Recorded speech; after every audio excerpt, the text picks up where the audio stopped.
মেয়েদের কাজের কোনো শেষ নেই, সারাটা দিনে টুকটাক কাজ চলতেই থাকে। আসসালামু আলাইকুম, কেমন আছেন সবাই? আশা করছি দেশে বা দেশের বাইরে যে যেখানে আছেন ভালো আছেন, সুস্থ আছেন।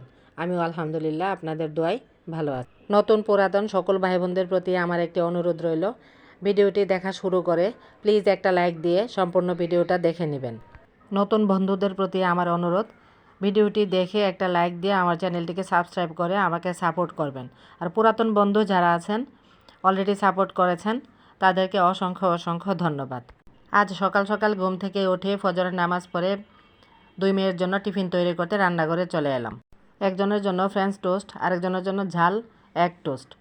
তো যাই হোক, দুইজনের জন্য 2 ধরনের টিফিন তৈরি করা হয়ে যাচ্ছে। ওদেরকে আবার 7টার মধ্যে বের হতে হবে। একজন তো গাড়ি মিস করবে 7টা 5 বেজে গেলেই বাসা থেকে বের হইতে, আরেকজনের আবার স্কুলের গেট বন্ধ করে দিবে। ওরা চলে গেল যার যার মতো, এবার নিজের নাস্তাটাও করে নিই। তো আমি আজ একটা হাস্যকর নাস্তা খাবো, টমেটোর সালাদ দিয়ে রুটি খাবো। এটা আমি প্রতি বছরই এই শীতের সিজন আসলে খাই, এইবার এখনও পর্যন্ত আমার খাওয়া হয় নাই। তাই আজ চিন্তা করলাম যে টমেটোর সালাদ দিয়ে আজকে আমি রুটিটা খেয়ে নিব।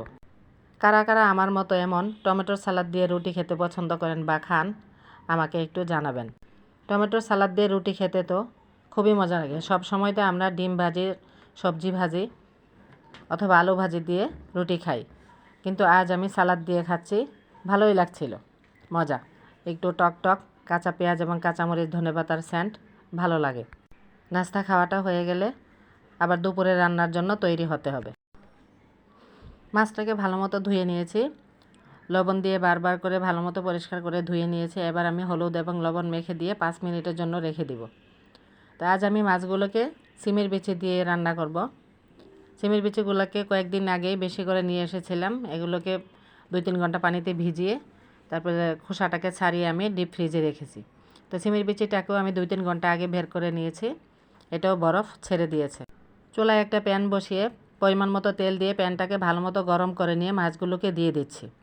আর সব সময় প্যানটাকে ভালো মতো গরম করে নিয়ে মাছগুলো দিতে হবে, তা না হলে মাছগুলো ভেঙে যাবে। উল্টানোর সময় উল্টানো যাবে না। যে মাছগুলো ভাজা হয়ে যাচ্ছে, গ্যাসের চাপ তেমন নাই, অল্প গ্যাস, অনেক সময় লাগবে মাছটা ভাজা হতে। এই যে সিমের বিচিগুলোকে ফ্রিজে রেখেছিলাম, এগুলো স্বাদ এবং রং কোনোটাই নষ্ট হয়নি, যেমনটা তেমনই রয়েছে। আপনারাও চাইলে, এখন সিমের বিচির দাম কম আছে, এভাবে বেশি করে নিয়ে এসে 2-3 ঘন্টা পানিতে ভিজিয়ে নিতে হবে, তাইলে ছিলতে সুবিধা হয়। তারপরে ডিপ ফ্রিজিং করে রেখে দিতে পারবেন, সিজন চলে গেলেও এগুলো খাওয়া যায়। আমার আব্বার সিমের বিচি অনেক পছন্দ ছিল, আমাদেরও তাই। যাই হোক, ভাতের চালটাকেও আমি ধুয়ে নিচ্ছি, রাইস কুকারে বসিয়ে দিই। চালটাও ধোয়া হয়ে গেছে। ঢাকা শহর আমরা খুবই কষ্ট করে জীবনযাপন করছি, সারাদিন যা গ্যাসের কোনো খবরই নেই। রাত্রে 12টা বাজে গ্যাস আসে, রাত্রে 12টা বাজে আসলে কি আর কিছু করা যায়? তখন কি মানুষ ঘুম বাদ দিয়ে দিনের রান্না করে খাবে? যাই হোক, আমি এখানে 2 পট চালের জন্য 3 পট পানি দিয়েছি। এটা নাজির শালের চাল, বেশি পানি দিলে আবার নরম হয়ে যাবে।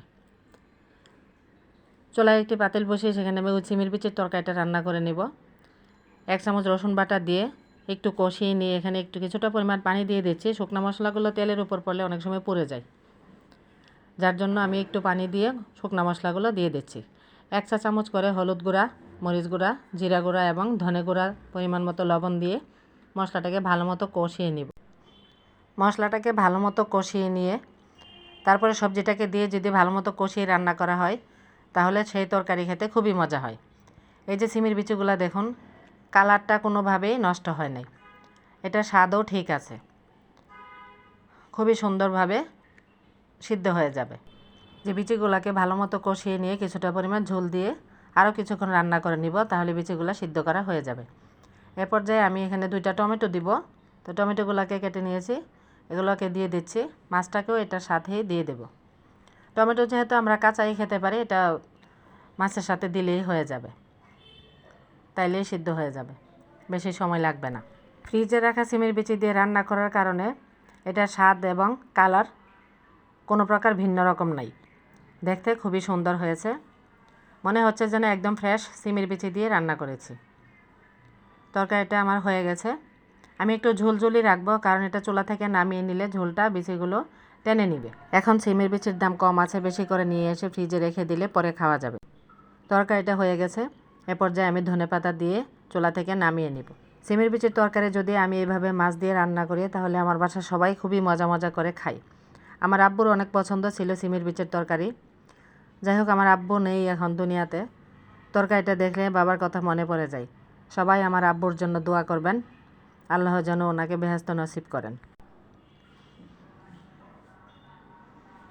তরকারিটা হয়ে গেছে, নামিয়ে নিয়ে এবার আমি আজ একটি ভর্তা তৈরি করব, লাউ পাতার ভর্তা। তো কড়াইতে কিছুটা পরিমাণ সরিষার তেল দিয়েছি। এবার 4টি কাঁচামরিচ এবং কিছুটা পরিমাণ পেঁয়াজ রসুন দিয়ে এগুলোকে ভেজে নিব। বাদামি কালার হয়ে গেলেই নামিয়ে নিব। তো লাউ পাতার ভর্তাটা অনেকে ভাবেন যে লাউ পাতার আবার ভর্তা করে কিভাবে, কিন্তু ভর্তাটা খেতে যে এত স্বাদ কেউ না বানিয়ে খেলে বুঝতে পারবেন না। একবার ট্রাই করে দেখবেন, খুবই স্বাদ। গরম ভাতের সাথে এই ভর্তাটা তো অসাধারণ মজা। আমার বাচ্চারাও আজকে খুব মজা করে খেয়েছে, তো বলছিল যে আবার আরেকদিন বানাতে। তো আমিও চিন্তা করছি যে আবার অন্য কোনো একদিন ভর্তাটা তৈরি করব।